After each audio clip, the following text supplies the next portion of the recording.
So எல்லோருக்கும் வணக்கங்க. இன்னைக்கு வந்து நான் உங்களுக்கு வாழைப்பூ குழம்பு பண்ண போறேன். இது வந்து எங்களோட ஃபேமிலியில எல்லாருக்கும் புடிச்ச ஒரு குழம்பு.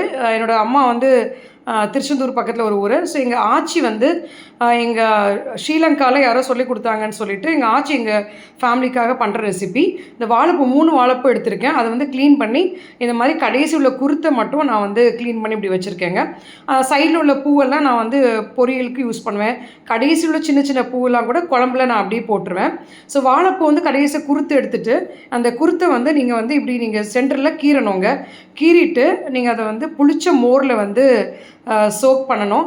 ஆல்மோஸ்ட் 30 to 45 மினிட்ஸ் நீங்கள் வந்து சோக் பண்ணிங்கன்னா அந்த வாழைப்பூவில் உள்ள கசப்பு தன்மை எல்லாம் அந்த அந்த மோர் வந்து எடுத்துரும் அப்படின்னு சொல்லுவாங்க எங்கள் ஆச்சி.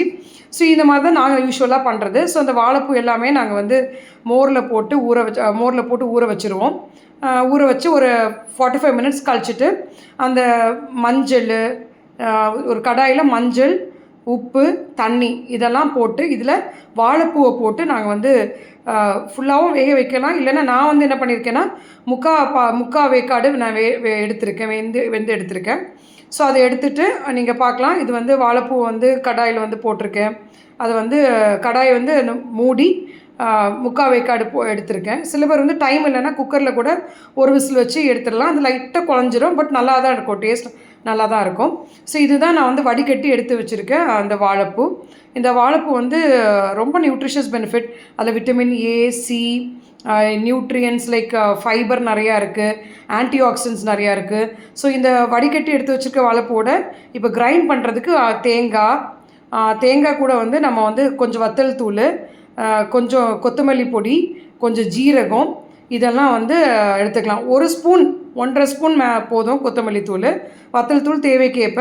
அது கூட வெங்காயம், தக்காளி இதெல்லாமே நீங்கள் வந்து சேர்ந்து மசாலாவை கிரைண்ட் பண்ணிக்கலாம். ஸோ இந்த தேங்காய், இந்த சின்ன வெங்காயம், இந்த வத்தல் தூள், இந்த மல்லித்தூள், இந்த ஜீரகம் இதெல்லாம் அரைச்சி இதுதான் ஒரு பேஸ். ரொம்ப உங்களுக்கு திக்காக குழம்பு வேணும்னா நீங்கள் தேங்காய் நிறைய சேர்த்துக்கலாம். இல்லை எனக்கு குழம்பு வந்து தண்ணியாக இருக்கணும், கொஞ்சம் தண்ணியாக வேணும்னா நீங்கள் தேங்காய் வந்து கம்மியாக சேர்த்துக்கலாம். ஸோ இதெல்லாம் நான் வந்து இப்போ நான் சொன்ன இன்க்ரீடியன்ட்ஸ் எல்லாம் மிக்சியில் வந்து நான் எல்லாம் சேர்ந்து மிக்ஸ் பண்ணி மிக்சியில் கிரைண்ட் பண்ணுறேன். அது கிரைண்ட் பண்ணுறது எப்படி கிரைண்ட் பண்ணோன்னா, அந்த மிக்சியில் எல்லாமே நான் போட்டேன். தக்காளி கூட நான் போட்டேன். சில பேர் என்ன பண்ணுவாங்க, தக்காளியை வந்து அப்படியே வந்து அந்த மசாலா வந்தோடனே அதை கரைக்கும் போது அதில் பிசைஞ்சு அப்படி விட்டுருவாங்க. நான் வந்து மிக்சியில் தான் போட்டு அந்த தக்காளியை கிரைண்ட் பண்ணியிருக்கேன். ஸோ சின்ன வெங்காயமும் போட்டிருக்கேன். அது ரொம்ப டேஸ்ட் அது வந்து தூக்கி கொடுக்கும். சின்ன வெங்காயம் உடம்புக்கும் ரொம்ப நல்லது. ஸோ இது மிக்சியில் போட்டு கிரைண்ட் பண்ணி அது ஒரு ஃபைன் பேஸ்ட்டாக ஆக்கணும்.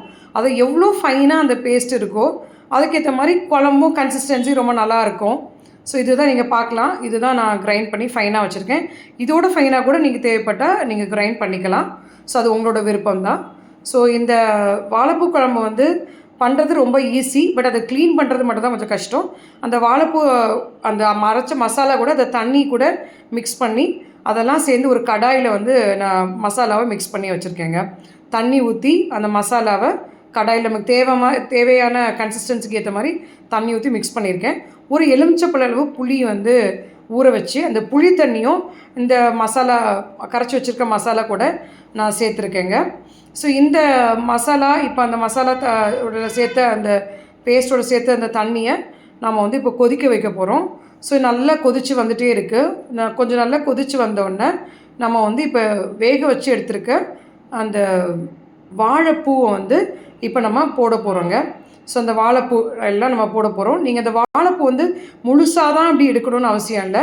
நீங்கள் வந்து இன்பிட்வீன் வாழைப்பூவை கட் கூட பண்ணிக்கலாம். அந்த குருத்தை வந்து 2ஆக கூட கட் பண்ணிக்கலாம். நான் கீறி இருக்கேன், நீங்கள் 2ஆக கூட கட் பண்ணி வச்சுக்கலாம். எங்கள் வீட்டில் 3 பேர், ஸோ 3 வாழைப்பூ எடுத்துக்கிட்டேன். உங்கள் வீட்டில் 4 பேர் இருக்கும், நிறைய வாழைப்பூ வாங்க முடியாதுன்னா நீங்கள் வந்து வாழைப்பூ சென்டராக கீறி 2ஆக ஸ்ப்ளிட் பண்ணி கூட நீங்கள் போட்டுக்கலாங்க. ஸோ இந்த வாழைப்பூ வந்து இப்போ வந்து வெந்துட்டுருக்கு. நான் முக்கால் பாகம் தான் வேக வச்சுருந்தேன். ஸோ அது கூட கொஞ்சம் வேக வைக்கிறேன். ஸோ இப்போ வாழைப்பூ வெந்துகிட்டே இருக்குது. நான் மூடி போட்டு அதை வந்து வேக வைக்க போகிறேன். ஸோ அந்த கடாயில் மூடி போட்டு வாழைப்பூ வெந்துகிட்டே இருக்குது. ஒரு கரெக்டாக ஒரு 6 to 10 மினிட்ஸ்க்குள்ளே உங்களுக்கு சில பேர் நல்லா குழஞ்சி சாப்பிடுவாங்க வாழைப்பூவை, சில பேர் வந்து எனக்கு அந்த கரெக்டான பக்குவம் வேணும்னு நினைப்பாங்க. ஸோ உங்களுக்கு தேவைக்கேற்ப நீங்கள் வந்து அந்த மினிட்ஸ் அட்ஜஸ்ட் பண்ணிக்கலாம். பட் அது குக் பண்ணுறதுக்கு ஆல்மோஸ்ட் 5 to 8 மினிட்ஸ் எடுக்கும். அதுக்கப்புறம் ஒரு சின்ன சோம்பு தூள் வந்து சோம்பு பொடி, சோம்பு, கொஞ்சம் வெந்தயம், நல்ல மிளகு இதெல்லாம் கொஞ்சம் கிரைண்ட் பண்ணி வச்சு அந்த பொடி வந்து நான் போட்டிருக்கேன் கடைசியாக, சும்மா டேஸ்ட்டுக்காக. ஜஸ்ட் ஒரு ஒரு 1/4 டீஸ்பூன் போட்டால் போதும். இப்போ நீங்கள் பார்த்தீங்கன்னா வாழைப்பூ வந்து கலரே நீங்கள் அந்த குழம்போட கலரே நீங்கள் பார்த்தீங்கன்னா வாழைப்பூவும் அதே கலரோட மிக்ஸ் ஆகி நல்லா வந்துருச்சு. இப்போ அதை தாளிக்கிறதுக்காக நான் தனியாக ஒரு கடாயில் எண்ணெய், கடுகு, கருவேப்பிலை, கொஞ்சம் சின்ன வெங்காயம் இதெல்லாம் வெட்டி போட்டு நான் வந்து தாளிச்சிருக்கேன். அந்த தாளித்த இதை நான் இப்போ வாழைப்பூ குழம்புக்கு மேலே நான் கொட்டியிருக்கேங்க. இப்போ வந்து நீங்கள் பார்த்தீங்கன்னா அதை கொட்டி கிளறி விட்டுட்ருக்கேன்.